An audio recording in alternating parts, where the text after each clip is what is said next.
खास करून श्रावण महिन्यात केले जाणारे आणि आपल्या सर्व इच्छा पूर्ण करणारे हे व्रत आहे. हे व्रत वैभव लक्ष्मी व्रत आहे. आता वैभव लक्ष्मी व्रत जर का तुम्हाला श्रावण महिन्यात करायचे असेल तर तुम्ही 5 शुक्रवार हे व्रत कसे करावे, त्याचप्रमाणे पूजा मांडणी कशी करावी, उद्यापन कसे करावे, त्याचप्रमाणे हे व्रत जर का तुम्हाला 11 किंवा 21 शुक्रवार करायचे असेल तर ते कसे करावे, अशी संपूर्ण माहिती आपण या व्हिडिओमध्ये बघणार आहोत. नमस्कार, श्री स्वामी समर्थ सर्वांना. तुमच्या सर्वांचं पुन्हा एकदा आपल्या ह्या यूट्यूब चॅनलवर खूप खूप हार्दिक स्वागत आहे. बघा, बरेच जण वैभव लक्ष्मी व्रत करत असतात. हे व्रत शुक्रवारी केले जाते. खास करून श्रावण महिन्यात ह्या व्रताला सुरुवात केली जाते. हे व्रत आपल्याला सुख, शांती, वैभव आणि लक्ष्मी प्राप्ती मिळावी त्यासाठी केले जाते. हे व्रत केल्याने आपल्या जीवनात, आपल्या आयुष्यात अद्भुत चमत्कार होत असतात. बघा, आपल्या काही इच्छा असतील, अडचणी असतील, नोकरीच्या समस्या असतील, घरातील समस्या असतील, मुलाबाळांच्या समस्या असतील, संततीच्या समस्या असतील, तर अशा सर्व समस्यांसाठी तुम्ही हे व्रत करू शकतात. कारण हे व्रत इच्छापूर्ती करणारे व्रत आहे. आणि हे व्रत खास करून श्रावण महिन्यात केले जाते. आणि श्रावण महिन्यातील वरदलक्ष्मी व्रत ज्या दिवशी असते त्या दिवसापासून हे व्रत करण्याला सुरुवात केली जाते. वरद लक्ष्मी व्रत या दिवसापासून तुम्ही हे व्रत 5 शुक्रवारसाठी करू शकतात. तिथून पुढे 11 शुक्रवार करू शकतात किंवा तुम्ही 21 शुक्रवार देखील हे व्रत करू शकतात. आता हे व्रत करत असताना नियम कोणते पाळायचे, नियम काय असणार आहे, त्याचप्रमाणे उपवास कसा करायचा, याविषयीची आपण संपूर्ण माहिती पाहणार आहोत.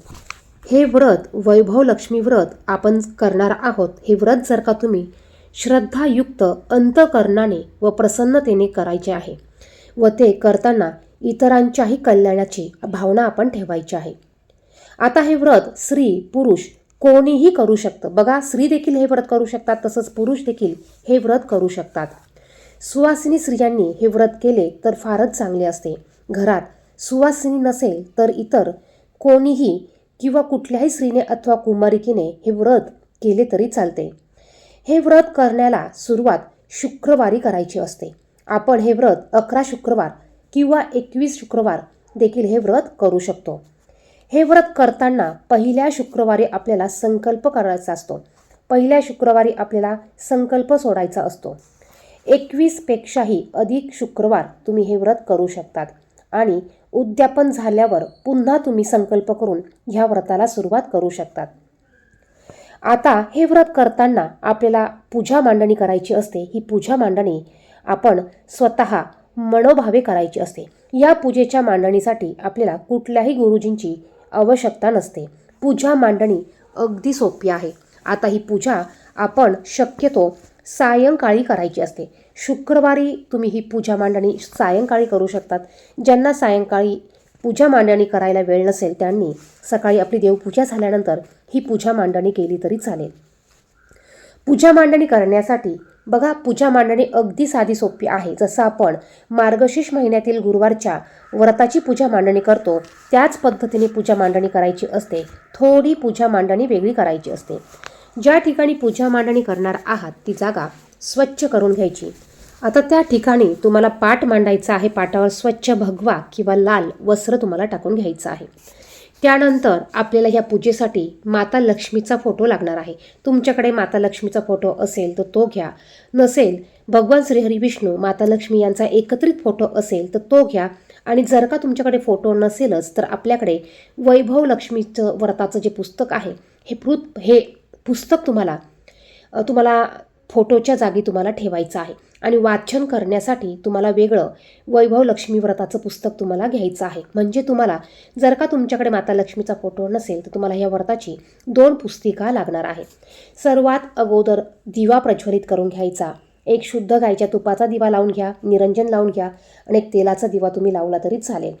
दिवा प्रज्वलित केल्यावर दिव्याला हळदी, कुंकू, अक्षदा अर्पण करून, फूल अर्पण करून दिव्याला नमस्कार करा. दिव्याला तुम्ही शुभम करोतीची प्रार्थना म्हणू शकतात किंवा हे दीपदेवता मी तुम्हाला मी तुम्हाला हळदी, कुंकू, अक्षदा, फुलं अर्पण करत आहे, तुम्हाला मी नमस्कार करत आहे. माझी पूजा संपन्न होईपर्यंत तुम्ही असेच तेवत राहावं अशी प्रार्थना करा. यानंतर आपल्याला फोटो पाठीमागे ठेवून घ्यायचा आहे. पाटावर तुम्हाला पाठीमागे फोटो ठेवून घ्यायचा आहे. त्यानंतर फोटोच्या समोर तुम्हाला तांदळाची रास काढायची आहे. तांदूळ अखंडच घ्यायचा आहे, तुटलेला तांदूळ घ्यायचा नाही. तांदळाची रास काढल्यानंतर यावर आपल्याला एक पाण्याने भरलेला तांब्याचा कलश घ्यायचा आहे. आता यामध्ये शुद्ध पाणी आपल्याला घ्यायचं आहे. आता या कलशामध्ये आपल्याला 1 रुपयाचं नाणं, सुपारी, हळदी, कुंकू, थोड्याशा अक्षता, फूल टाकायचं आहे. आणि या कलशावर आपल्याला खालून वर, बाहेरून खालून वर या पद्धतीने 5 कुंकवाची बोटं उमटवून घ्यायची आहे. यानंतर आपल्याला ह्या कलशामध्ये आंब्याची पानं असतील तर आंब्याची पानं किंवा विड्याची पानं तुम्हाला ठेवून घ्यायची आहे. आणि यावर तुम्हाला एक वाटी ठेवायची आहे. या वाटीमध्ये तुम्हाला तांदूळ ठेवायचे आहे आणि ह्या तांदळावर तुम्हाला एखादा सोन्याचा दागिना ठेवायचा आहे. सोन्याचा दागिना ठेवला तरी चालेल किंवा चांदीचा दागिना ठेवला तरी चालेल, किंवा आपल्याकडे जे 1 रुपयाचं किंवा आपल्याकडे चांदीचं जे नाणं असतं ते नाणं तुम्हाला यामध्ये ठेवायचं आहे. बघा, कलशाची स्थापना करण्याच्या अगोदर आपल्याला दिवा प्रज्वलित केल्यावर गणपती बाप्पांची स्थापना करायची आहे. तुम्हाला जोड नागलीची पानं घ्यायची आहे. यावर थोडेसे तांदूळ ठेवून यावर तुम्हाला गणपती स्वरूप एक सुपारी मांडायची आहे, किंवा तुमच्या देवघरात गणपती बाप्पा असतील तर गणपती बाप्पांची मूर्ती तुम्ही ठेवली तरी चालेल.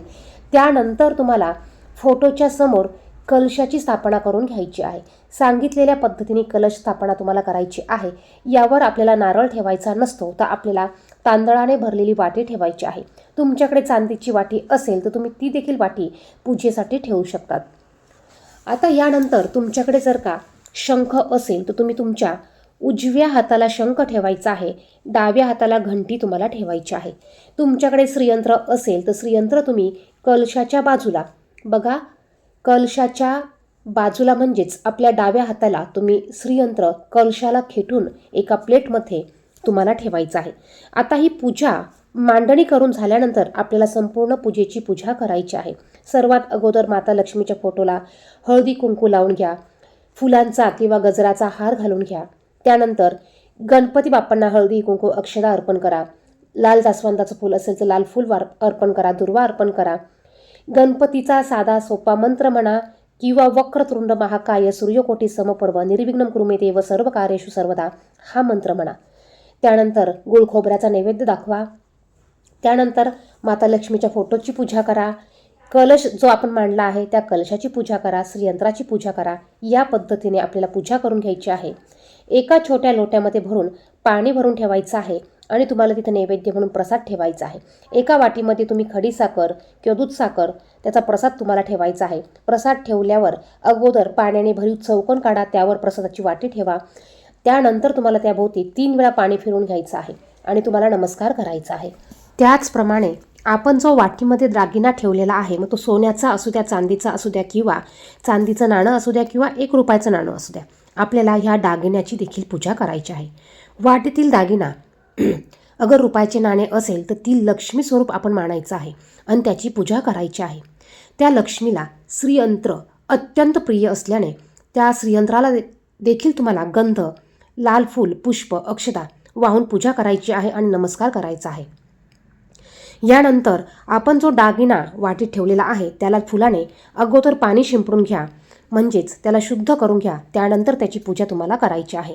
यानंतर संपूर्ण पूजेला आपल्याला धूप दीप लावून निरांजनाने ओवाळायचं आहे. अगोदर निरांजनाने ओवाळून घ्या, नंतर धुपाने तुम्हाला संपूर्ण पूजेला ओवाळून घ्यायचं आहे. आता यानंतर बघा, सर्वात अगोदर आपल्याला पहिल्या शुक्रवारी संकल्प सोडायचा आहे. संकल्प सोडण्यासाठी तुम्ही हे व्रत किती शुक्रवार करणार आहात तुम्हाला ते सांगायचं आहे. अगोदर तुमचं नाव घ्या, गोत्र घ्या. हे व्रत तुम्ही किती शुक्रवार करणार आहात, तुमची जी इच्छा असेल ती इच्छा सांगा, ती पूर्ण होऊ द्या अशी प्रार्थना करा. आणि हे संकल्प सोडलेलं पाणी तुम्हाला तुळस सोडून इतर कोणत्याही झाडामध्ये टाकायचं आहे. पूजा मांडणी झाल्यानंतर चौरंगापुढे किंवा पाटापुढे छान सुंदर अशी तुम्ही रांगोळी देखील काढायची आहे. आता ही पूजा मांडणी तुम्ही संध्याकाळी करून तुम्ही संध्याकाळीच व्रताची कथा वाचू शकतात, किंवा तुम्ही पूजा मांडणी सकाळी केली तरी चालेल. संध्याकाळी तुम्हाला व्रताची कथा वाचायची आहे. संपूर्ण दिवसभर तुम्हाला उपवास करायचा असतो आणि संध्याकाळी पूजा करून संध्याकाळी नैवेद्य दाखवून तुम्हाला उपवास सोडायचा असतो. या पद्धतीने तुम्हाला जितके शुक्रवार हवे तितके शुक्रवार तुम्ही हे व्रत करू शकतात. आता हे व्रत करत असताना जर का तुम्हाला एखाद्या शुक्रवारी मासिक धर्म आला तर तुम्हाला त्या शुक्रवारी उपवास करायचा आहे, पण तो शुक्रवार तुम्हाला काउंट करता येणार नाही. त्या दिवशी तुम्हाला पूजा करता येणार नाही, फक्त तुम्हाला उपवास करायचा आहे. जर का तुम्हाला एखाद्या शुक्रवारी बाहेरगावी जर का जावे लागले किंवा बाहेरगावी जर का तुम्हाला जायचं असेल किंवा प्रवास करायचा असेल, तर तो शुक्रवार तुम्ही सोडून द्यायचा आहे. त्या दिवशी मनात फक्त नामस्मरण करावे आणि पुढील शुक्रवार तुम्हाला पूजा मांडणी करून तो काउंट करायचा आहे. तुम्हाला बाहेर गेलेला शुक्रवार देखील तुम्हाला व्रतात धरता येणार नाही. व्रताच्या वेळी जर का सुतक आल्यास तर तुम्हाला सुतक संपल्यानंतर शुक्रवारचं व्रत तुम्हाला पुन्हा संकल्पित संख्या लक्षात ठेवून ते पुढे करायचं आहे. म्हणजेच जिथे तुमचं हे व्रत थांबलेलं असेल ते व्रत तुम्हाला तिथून पुढे पुन्हा काउंट करून तुम्हाला तेवढे शुक्रवार पुढे तुम्हाला करायचे आहेत. त्यानंतर कोणत्याही अडीअडचणीने एखादा शुक्रवार जर का तुम्हाला करता आला नाही तरी तुम्हाला काळजी चिंता करायची गरज नाही. त्या दिवशी फक्त तुम्ही उपवास करा आणि त्याच्या पुढच्या शुक्रवारी पूजा मांडून तो शुक्रवार तुम्ही पुढचा काउंट करा. त्यानंतर बघा, आता हे सगळं झाले नियम. त्यानंतर आपल्याला पूजेला किंवा कथेला सुरुवात करताना सर्वात अगोदर आपल्याला जे श्री वैभव लक्ष्मी माता हे व्रताचं पुस्तक आहे, या पुस्तकामध्ये आपल्याला माता लक्ष्मीचे एकूण 8 चित्र दिलेले आहेत. या सर्व चित्रांमध्ये जी माता दिलेल्या आहे त्या मातांना आपल्याला नमस्कार करायचा आहे, आपल्याला वंदन करायचं आहे. आणि त्यानंतर आपल्याला या व्रताची कथा आपल्याला वाचायची आहे. कथा वाचून झाल्यावर आपल्याला आरती करायची आहे. बघा, या पुस्तकामध्ये सुरुवातीच्याच पानांवर प्रत्येक लक्ष्मीची नावं घेऊन आपल्याला ते फोटो दिलेले आहेत, त्या फोटोला नमस्कार करायचा आहे. नंतर कथेचं वाचन तुम्हाला करायचं आहे. आणि बघा, आता हे व्रत करत असताना या व्रतामध्ये बऱ्याच महिला एकाच वेळेला जेवण करत असतात, म्हणजे संपूर्ण दिवसभर उपवास करतात आणि संध्याकाळी उपवास सोडायच्या टायमाला जेवण करत असतात. आता ज्यांना शक्य असेल त्यांनी ह्या पद्धतीने उपवास करायचा आहे. ज्यांना शक्य नाही त्यांनी व्रताच्या दिवशी तुम्ही उपाशी राहण्याची गरज नाही. तुम्ही उपवासाचे पदार्थ खाऊ शकतात किंवा तुम्ही दूध, केळी, इतर फलाहार देखील करू शकतात. आणि संध्याकाळी पूजन झाल्यावर तुम्ही पूजा करून, कथा वाचून, आरती करून तुम्ही तुमचा उपवास नैवेद्य दाखवून तुम्ही सोडू शकतात.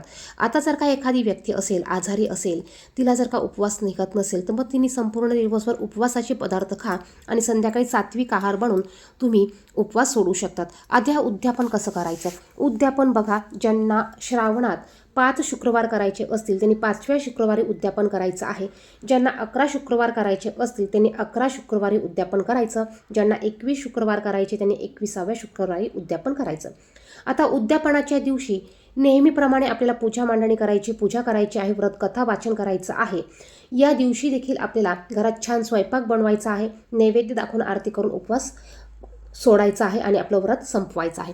आता या दिवशी आपल्याला शक्य झाल्यास आपल्याला 5, 7, 9 किंवा 11 सुवासिनी घरामध्ये बोलवायच्या आहे. त्यांना हळदी कुंकू द्यायचं. त्यांना तुम्ही हळदी कुंकू देऊन पान, सुपारीचा विडा, एखादं फळ, एखादं फूल आवर्जून द्यायचं आहे. आणि हे श्री वैभव लक्ष्मी माता व्रत हे पुस्तिका जे आहे, या पुस्तिकेचं एक एक व्रत आपल्याला त्यांना द्यायचे आहे. या व्यतिरिक्त तुम्ही त्यांना तुमच्या यथाशक्तीने तुम्ही एखादी खीर बनवू शकतात, खीर प्रसाद म्हणून देऊ शकतात. त्याचप्रमाणे सौभाग्य अलंकाराच्या वस्तू तुम्हाला तुमच्या यथाशक्तीने द्यायच्या असतील तर तुम्ही त्या देखील देऊ शकतात. प्रत्येक शुक्रवारी आवर्जून माता लक्ष्मीला आवडणारी खीर तुम्हाला घरात बनवायची आहे. खीर बनवून तुम्ही जो स्वयंपाकाचा तुम्ही नैवेद्य दाखवणार आहात त्यात तुम्हाला खिरीचा देखील नैवेद्य तुम्हाला दाखवायचा आहे. या पद्धतीने हे अगदी साध्या सोप्या पद्धतीने व्रत करायचं आहे. आपण हे व्रत करत असताना ज्यावेळेस उद्यापन करणार आहोत त्या दिवशी शक्यतो आपण जो स्वयंपाक बनवतो यामध्ये कांदा लसूण आपण वापरत नाही. ज्या शुक्रवारी तुमचा उपवास असेल त्या दिवशी देखील तुम्ही उपवास सोडताना स्वयंपाकात कांदा लसूण वापरू नका. त्याचप्रमाणे उद्यापनाच्या दिवशी देखील तुम्हाला कांदा लसूण वापरायचा नाही आहे. अगदी साधे सोपे नियम आहेत. त्याचप्रमाणे हे व्रत पूर्ण होईपर्यंत आपल्याला कोणत्याही प्रकारचा मांसाहार करायचा नाही. शुक्रवारी देखील आपल्याला मांसाहार करायचा नाही आहे. या व्यतिरिक्त जर का काही प्रश्न असतील तर नक्कीच कमेंट बॉक्समध्ये विचारा. व्हिडिओ आवडला असेल तर इतरांना शेअर करा, व्हिडिओला लाईक करा. कमेंट बॉक्समध्ये श्री महालक्ष्मी नमो नमः, श्री लक्ष्मी दैव्यो, श्री स्वामी समर्थ लिहायला विसरू नका. धन्यवाद.